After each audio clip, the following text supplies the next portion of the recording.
Hi, this is the summary of the book 168 Hours by Laura Vanderkam, Part 3. As Laura Vanderkam deepens her exploration of how we use our 168 hours, she turns her attention to the narratives we tell ourselves about time. Many people operate under what she calls time scarcity myths, internalized stories like, "I don't have time to exercise," or "I wish I could write, but I'm just too busy." Vanderkam pushes readers to question these beliefs by confronting them with data from their own lives. Often the truth is not that we lack time, but that we've chosen not to prioritize certain things, sometimes without realizing it. This can be a difficult realization, but also a liberating one. If we're in control of how we spend our time, we can start making different choices immediately. A key tool for escaping these myths is time tracking. Vanderkam revisits this idea frequently, not as a one-off exercise, but as a recurring habit. Keeping a time log for a few weeks, down to 15 or 30-minute intervals, gives people a clearer view of how they actually live. This is often sobering. Many people discover that they overestimate their work hours and underestimate their leisure. For example, someone might believe they work 60 hours per week, but a time log might reveal 42 hours of actual focused work, with the rest lost to interruptions, inefficient meetings, or aimless browsing. Likewise, someone who claims to have no downtime may actually spend 20 hours a week watching TV or scrolling through social media. Vanderkam doesn't moralize these choices, she simply presents them as opportunities for better alignment. She also emphasizes the importance of anchoring time use to long-term goals. If you don't know what you're working toward, your time will be reactive and unfocused. Vanderkam encourages readers to clarify both short-term and long-term aspirations in various domains: career, family, health, spirituality, creativity, and personal development. From there, they can reverse engineer their schedules to support those goals.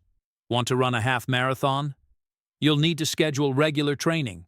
Want to publish a book? You'll need time for writing. This vision-driven planning helps ensure that your days are not just full, but fulfilling.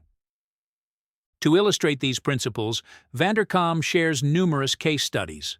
One involves a mother of 3 with a demanding corporate job who believed she had no time to herself. But after keeping a time log, she discovered that her perception of being overworked stemmed from fragmented leisure and stress, not actual lack of time. With some intentional reshuffling, she began waking up an hour earlier to run, using her lunch breaks to read, and carving out evenings with her spouse to reconnect. The result wasn't a major lifestyle overhaul, but a targeted, mindful redesign that gave her life more richness and clarity.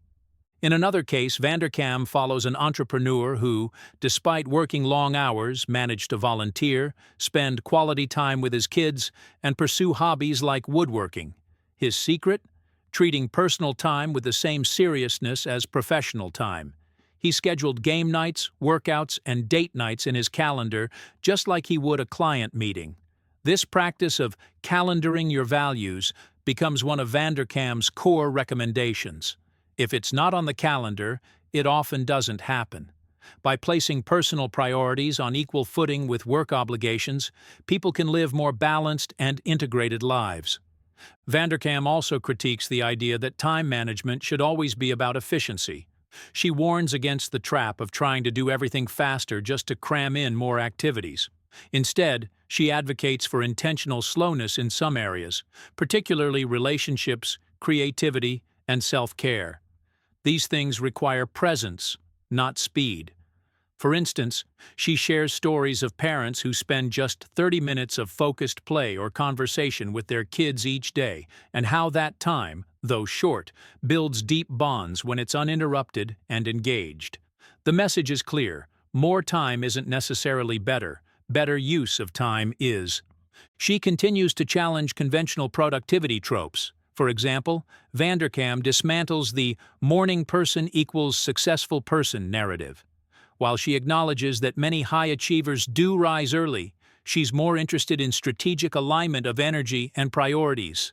If your best focus hours are at night, then that's when your deep work should happen. The problem isn't the time of day, it's failing to protect those golden hours from low-value tasks. She advises people to audit their energy levels throughout the week and then match their most important work to their natural rhythms. Another important theme is the concept of invisible time leaks, the small habitual behaviors that slowly erode available hours. Commuting, for instance, can consume 5 to 10 hours per week for many people. Vanderkam encourages readers to either eliminate or transform this time. Options include negotiating remote work, shifting commute hours to avoid traffic, or using the time to listen to audiobooks or professional development podcasts. Similarly, errands and shopping can be consolidated, automated, or outsourced. Even tech use, checking email, scrolling, or multitasking, adds up quickly. She recommends using screen time trackers or browser plugins to expose the actual usage and make more conscious choices. Vanderkam also discusses the importance of time mapping, a practice of creating a rough blueprint for your ideal week. This is not a rigid schedule, but a framework that ensures your key priorities have protected space. Time mapping typically includes blocks for work, family time, exercise, chores, creative pursuits, and rest. It also builds in buffer zones for transition, emergencies, or spontaneous fun. By establishing this baseline, you can more easily identify overcommitments or gaps. It also becomes easier to say no because you have a visual representation of where your time is going and why. A practical application Vanderkam recommends is what she calls the Friday planning session. On Friday afternoons, when energy is waning, take 20 to 30 minutes to review the past week and plan the next. Ask, what went well? What didn't? What are the top 3 to 5 priorities for next week? What non-work activities do I want to protect? This forward-looking review helps people begin the week with clarity and a sense of purpose, rather than being thrown into the chaos of Monday morning. It also helps shift the culture from reactive to proactive scheduling. Vanderkam devotes significant space to the idea of effortful fun, the kind of leisure that requires planning and energy but delivers high satisfaction. Too often, people default to passive leisure, like watching TV, because it's easy. But research and experience suggest that active, intentional leisure, like attending a concert, going for a hike, or taking a dance class, provides more lasting enjoyment and memory. She encourages readers to think about what makes their life rich and to schedule it regularly. These experiences don't just enrich your week, they give your life texture and story. She also touches on the power of rituals and recurring events in structuring time meaningfully. Whether it's family dinners, Saturday bike rides, or a weekly call with a friend, these repeated practices create anchor points that make time feel fuller and more coherent. Vanderkam cites families who make Friday nights special with pizza and board games, or individuals who have a standing Sunday afternoon creative session.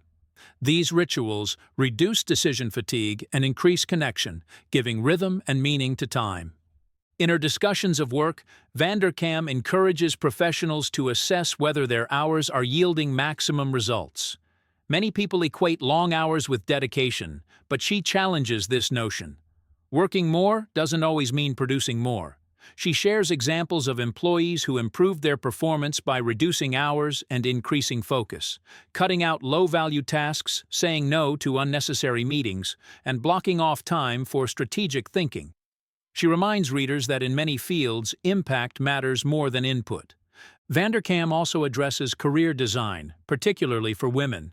She pushes back against the idea that career success and a rich personal life are mutually exclusive.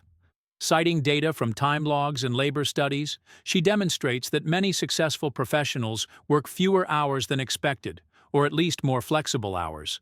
She urges women, especially mothers, to resist the either-or framing so often imposed by society.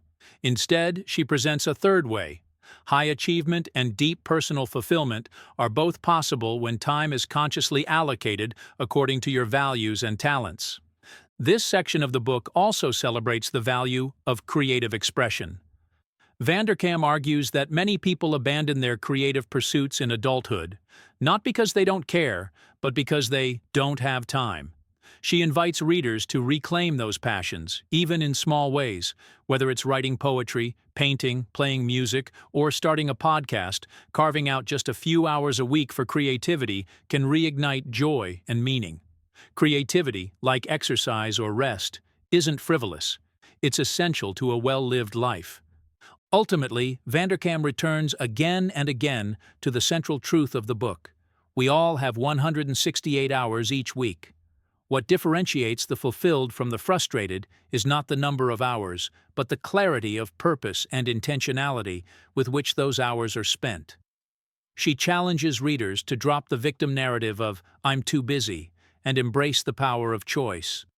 By tracking time, identifying core priorities, eliminating distractions, and planning proactively, anyone can begin to build a life that aligns with their dreams. Thank you for listening. Please stay tuned for next upcoming part of this book.